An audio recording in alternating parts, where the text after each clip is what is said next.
ज़्यादा महकाम की वजह से ज़्यादा मुझे तो ऐसे ही लगता है ये आपस में लड़े जा रहे हैं और आवाम जो मरे जा रही है। जो हम जैसे सफ़ेदपोश लोग हैं वो अभी जिंदा हैं, जो बेचारे मजदूरी कर रहे हैं ना वो वैसे ही मर गए हैं। आप उनके जाके तो देखें। अपने हर कोई अपने फ़ायदे के बारे में सोच के जो बेचारे गरीब तबके के लोग हैं उनको वो लोग पीछे जा रहे हैं। मुल्क की मईशत तब अच्छी होती है जब छोटे बड़े कारोबार करने वाले ताजिर अपने कारोबार को मुनाफाबख्श समझते हैं और वो दुनिया में अपनी प्रोडक्ट को किसी भी दूसरे मुल्क के मुकाबले में सस्ता फ़रोख्त करके ज़र मुबादला कमाते हैं। लेकिन बदकिस्मती से इन दिनों पाकिस्तान की इंडस्ट्री तबाह होती जा रही है।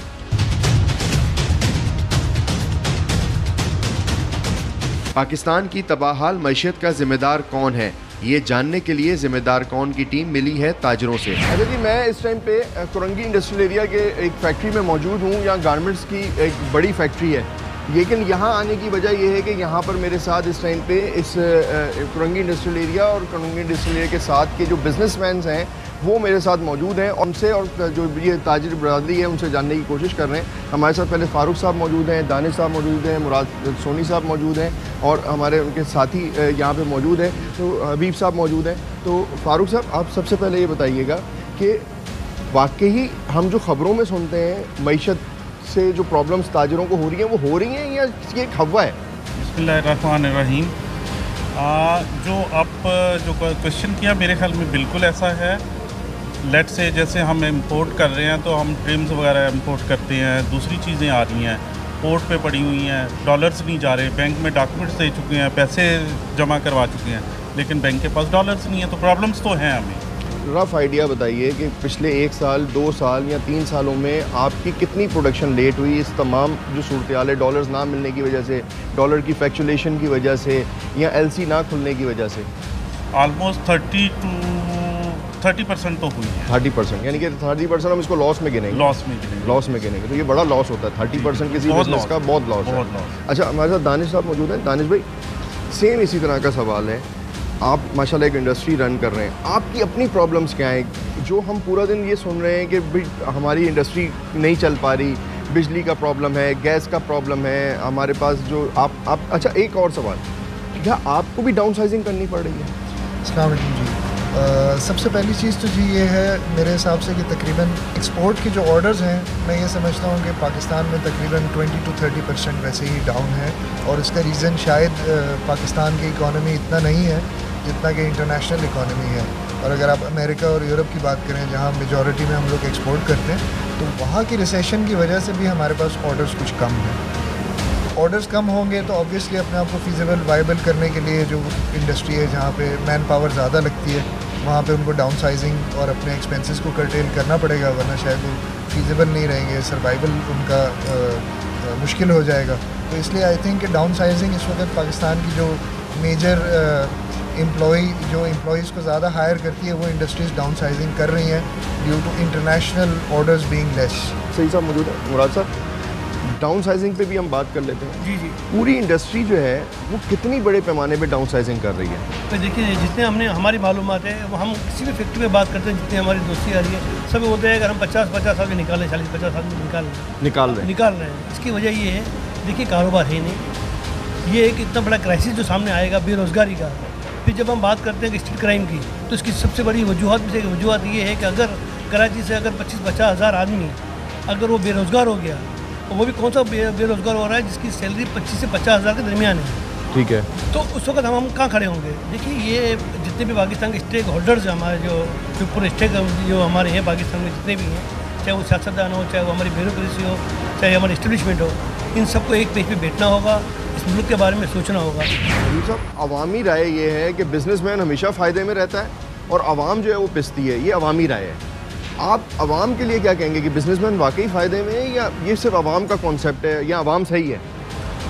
देखें, इसमें दो बहुत इंपॉर्टेंट पॉइंट्स हैं। पहला ये है कि लोगों को ये फील होता है कि अगर डॉलर डिवैल्यू हो रहा है, पाक रुपीज़ वीक हो रहा है, तो हमने एज अ बिजनेसमैन या एक्सपोर्टर अगर कोई ऑर्डर लिया हुआ है तो उसमें हमें पाक रुपीज़ ज़्यादा मिल रहे हैं।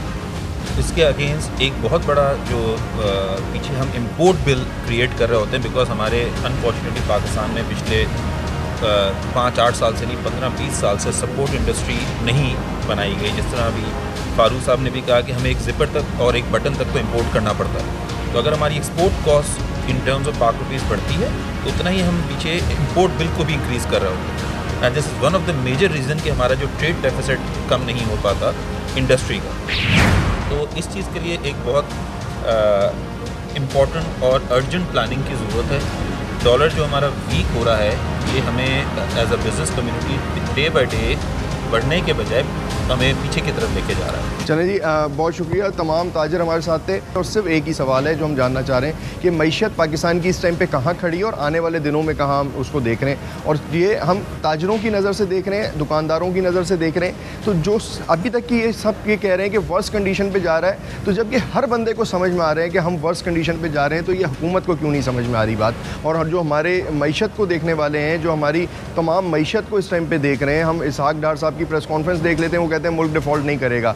लेकिन जब हम ताजरों की ज़ुबानी बात सुनते हैं तो हमें लगता है शायद हम डिफ़ॉल्ट कर चुके हैं। हम तो शायद आप ये समझें कि एक वेंटिलेटर और ऑक्सीजन के ऊपर चल रहे हैं। अगर आज भी ये चीज़ें बेहतरी की तरफ नहीं गई तो आने वाली सूरत हाल जो ज़ाहिरी तौर के ऊपर लग रही है वो वाकई किसी डिज़ास्टर से कम नहीं होगी। तो ये आने वाले दिन हमारे लिए एक बहुत बड़े चैलेंज लेके आ रहे हैं जिसको समझने की ज़रूरत है। तो इसी के ऊपर मज़ीद बात करेंगे आगे मज़ीद ताजरों से।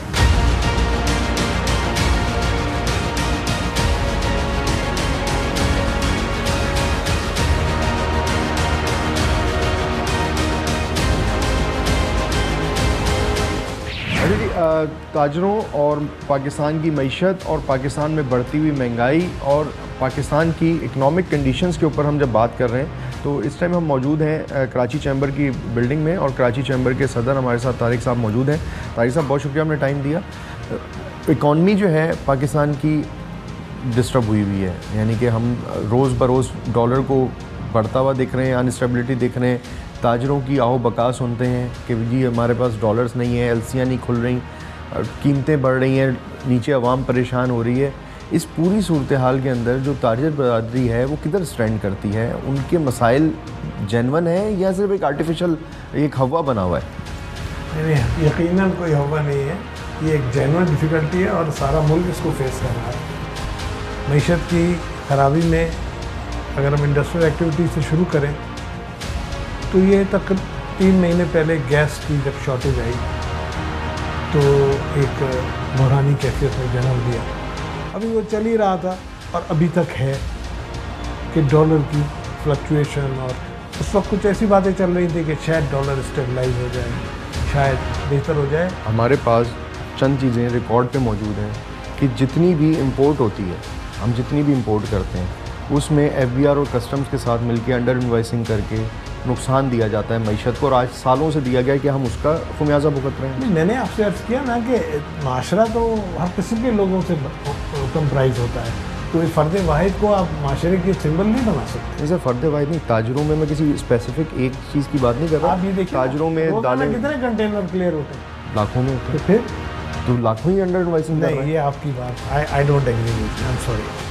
लाखों के लाखों जो है अंडर इन्वाइस्ड होते हैं। नहीं, मैं आपसे इत्तेफाक। मैं तो इस बात को कहना बड़ा आसान है। नहीं सर, मैं देखें कोई भी एक इंडस्ट्रियलिस्ट, आप ये कहना चाह रहे हैं, माफ़ कीजिएगा, आप ये कहना चाह रहे हैं कि 1 लाख या चले 50-20 हज़ार कंटेनर अगर एक दिन में क्लियर हुए जी, तो वो सारे के सारे मिली भगत से क्लियर हुए। मिली भगत का मतलब अंडर इन्वाइसिंग करके हुए। अंडर इन्वाइसिंग खाली एक आदमी से तो नहीं होती ना, सिस्टम से होती है। सिस्टम सारे के सारे नहीं, आई डोंट एग्री, सॉरी।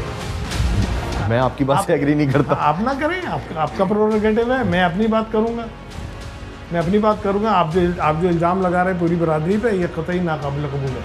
अच्छा, मैं चलें बात करूँगा। देखें, इस बात की मिसाल मैं ऐसे देता हूँ कि कस्टम्स में जो ये कस्टम क्लियरिंग एजेंट हैं, ये तो रीढ़ की हड्डी आपने बना दी करप्शन के लिए। आपने ओपन क्यों नहीं किया? एक मिसाल दे रहे हैं, मैं आपकी बात नहीं कर रहा, गवर्नमेंट का फेलियर है, ओपन कर देना। क्योंकि आपने क्लियरिंग एजेंट के पास जाना है, क्लियरिंग एजेंट को कमीशन देना है, उसमें आपकी अंडर इन्वेस्टिंग। सुप्रीम कोर्ट ने कहा है कि ये जो नॉन ड्यूटी पेड गाड़ियाँ आई हैं कोई जेब में नहीं रख के लाया, ये अखबारी रिपोर्ट है जो मैं आपको बता रहा हूँ। तो वो कुछ गाड़ियाँ हैं और रोड पे कितनी गाड़ियाँ खड़ी हैं उनका भी एक नंबर है। आप खुद ही अंदाज़ा लगाएं जो बात मैं आपको चले मैं आपकी बात मैंने समझ ली। आपने अफगान ट्रांजिट देखिए स्मगलिंग की गाड़ी की आपने बात की ना।